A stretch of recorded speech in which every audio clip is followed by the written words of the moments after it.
meni to'g'ri tushuning. Siz bizga to'g'ri kelmaysiz. Meni onam juda ham milliy ayol.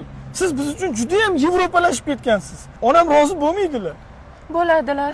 Ko'nmaydilar. O'zim ko'ndiraman bo'g'irsog'im. Adasi.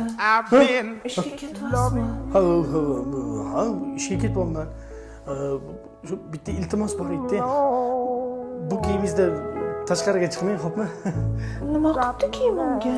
Yo'q, o'zingizga juda ham yarashgan. Lekin onam sizni bu holatda ko'rsalar, meni yeb qo'yadi, xo'pmi? O'shaning uchun nima desalar, xo'p deb turing, iltimos, xo'pmi?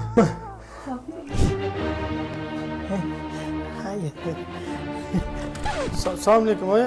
Qanili xotinchingiz? Ichkarida? Hozir chiqadi.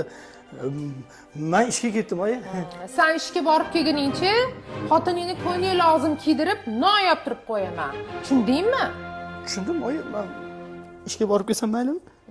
Bor. Assalom bo'g'irsolarim. Voy, oyi. Oyim nima qilib qo'ydingiz? Xavotir olma, haypda. Aytdim-ku ko'ndiraman deb jon. Onamni ham tiqding Instagramingga.